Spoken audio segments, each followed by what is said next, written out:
Hello mga ka-legit cover cards, another updates po tayo ngayong araw kung saan itong sang G sa Gedli aba hindi umubra sa Maynila. Kaya naman ito na ang kanilang ginawa. Ang lahat ng yan, but before that, if you haven't subscribed yet to my YouTube channel, please don't forget to like, share, and subscribe at hit mo na rin ang bell for more showbiz updates. Bago tayo magpatuloy sa ating updates, of course, nais ko po muna magpasalamat sa lahat po ng mga legit viewers, subscribers, and legit cover cards po natin na lagi nag-aabang at nakaantabay sa lahat ng ating mga updates.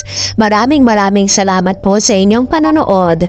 At ngayong araw nga ito balikan natin dahil naglabas na po ang AGB Nielsen ng kanila pong rating at lumalabas talaga na sa noontime show, sa tatlong noontime show na umi-air po sa Free TV maging sa online ay nangunguna pa rin po ang EAT.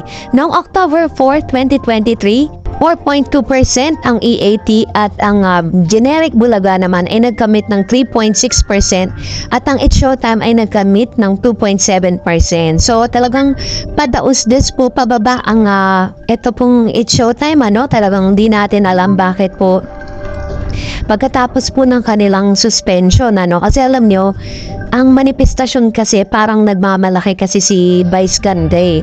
Alam niyo po, kung nagpapaka-humble na lang siya, tinanggap na lang na yung kanyang pagkakamali, di sana hanggang sa ngayon talagang namamayagpag pa rin, di ba? Dati nga pumapangalawa sila sa rating pero dahil nga nagmamalaki siya at sinasabi niyang wala naman talaga siyang kasalanan, yun, kaya nakikita sa resulta. At of course, ngayong araw nga ito na kalat po ngayon sa news feeds at sa Tape Incorporated photos and videos, Instagram, Facebook, kinalat nila yan. Kasi nga po, ang G sa Gedli ni Yorme ay dinala na po dito po sa probinsya kung saan mayor at parang umbaga is public servant po. Ito po mga halos ho. Siyempre ginagamit po nila yung kanilang kapangyarihan, yung kanilang power, dahil alam nila na dito sa lugar na to, kaya nga sila nanalo. Ibig sabihin, may mga followers sila dyan. So dahil hindi naman po talaga ganun, nakita niya naman po yung rating, diba? Lalo na po sa Metro Manila. Kapag inilabas po ng AGB Nielsen, yung parang division ng Luzon, Visayas at Mindanao, pinakamalakas po ang EAT dito po sa Manila. So, which is yun po ay kumbaga parang naging mayor pa po ng Maynila si Yorme. Pero talagang mas malakas pa rin po ang EAT sa Metro Manila at dito po sa Luzon. Siyempre, alam niyo naman po na meron po talagang may mga lugar doon po sa probinsya, sa mga provinces, lalo sa mga liblib na lugar na hindi inaabot ng signal po ng black box na meron po ang TV5. Kaya yung Net 25. Kaya naman po talagang yun yung ilan sa mga nirereklamo ng ilan sa mga consumers na kahit gusto po nating panoorin, kahit gusto po silang supportahan sa mga provinces dahil syempre mas kilala naman talaga sila at marami ring mga legit cover cards lalo na po sa Cebu, yun po yung ilan sa mga ganap doon. So nangyayari, mas pinipili po nilang manood sa online, syempre tayo po mga legit cover cards dito sa Maynila, dito po sa Luzon, pinipili natin sa Free TV kasi nga naman doon maraming mga advertisers bilang pagsuporta na rin at pagtulong na rin natin sa EAT dahil alam naman natin na nakabase po sa mga advertisers ang kikitain ng isang show. So ganun po yung nangyayari. Kaya naman ang ginawa po nitong mga to, pumunta po sila ngayon ng province. Doon po sila nag-show, doon po nila pinopromote yung kanilang programa, Siyempre, alam niyo na gagamitin nila yung kanilang powers para po talagang ipakita nila na legit sila, na magaling sila, ganon. Pero, although iisa lang naman talaga ang hangarin ng lahat ng mga noon time, yun ay magpasaya at talagang parang magtumulong, Pero, yun nga, sana lang nung kino-compare po natin yung mga nagawa ni neto pong si Jose Manalo as mayor, sabi pa nga ng ilan, ito daw si mayor mayor na peke, Hindi naman talaga niya tinatanggap sa sarili niya na mayor siya.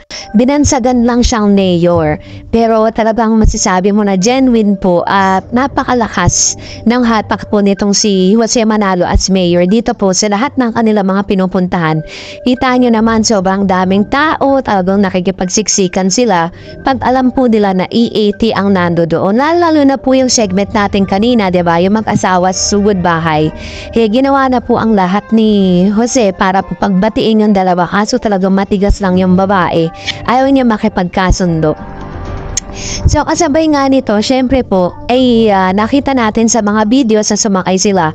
According to Yorme and according to Isko Moreno, hindi na pala siya Yorme, no? According to Isko Moreno and Buboy, parang iipotin daw nila ang buong Zamboanga para mamigay ng papremyo doon, no? Inaasahan na natin yan kasi talagang gagawin po at kailangan nilang gawin yan dahil para magpalakas doon. So, ito na po yung pagkakataon ni CEO President Mr. Manny B. Pangilinan para bigyan ng mas malakas na signal at mas malakas na talagang masagap po, no, ng mga taga-province yung signal po ng EAT. Kahit nga po dito sa Metro Manila may mga nagrereklamo na kapag sa panahon na po ng EAT parang nauubusan o nawawalan sila ng signal kaya nagsiswitch po sila online.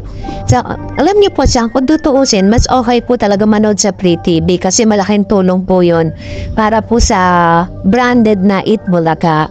So, dahil dyan, wala lang natin kung ano magiging resulta niyan. Kataas kaya ng kanilang rating yan? Let's see and watch. So, dahil dyan, narito ang ilan sa mga komento ninyo. Magre-react tayo. Sabi ni Annabel Paes, 2326, TBJ has always been number 1 at yung incident sa sugod bahay di naman galing sa mga host. You cannot anticipate kung anong sasabihin ng mga contestant. Yung bashers inggitero talaga insecure pa. True. Kasi po yun po yung issue patungkol dito kay Bossing, nagpaliwanag naman siya na ayan parang inunahan niya na yung mga bashers na baka mamaya gagawa na naman sila ng ikakrap na naman nila yung video.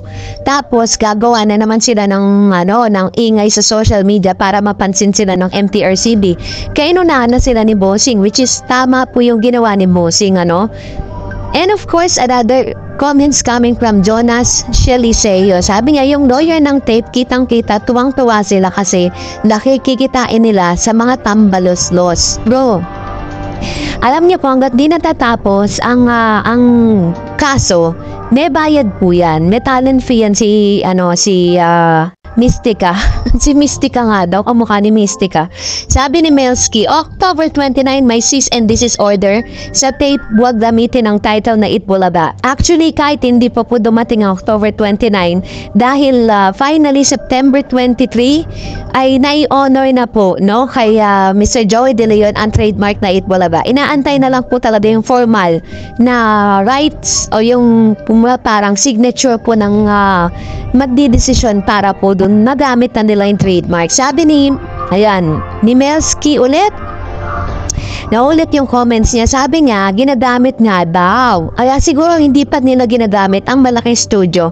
Baka hinihintay lang yung original title saka sila lilipat. Ayun. So ito naman po ang ilan sa mga komento niya na maaaring tama din, na kasi naghahanda na rin sila para sa malaki nilang pwesto. Sabi naman ni Belen Matias, more vlog pa, gusto ko yan. I like your vlogging, sarap pakinggan. At mas masarap po pakinggan yung mga good news, dahil talaga namang yun yung ilan sa mga pinaka-aantay nating balita. So anyways, maraming salamat po sa inyong mga komento. Please mag-comment lang kayo sa comment section natin na talaga namang related sa ating latest updates. Salamat po sa inyong panonood. Don't forget to like and subscribe for more updates. Thank you for watching. God bless everyone.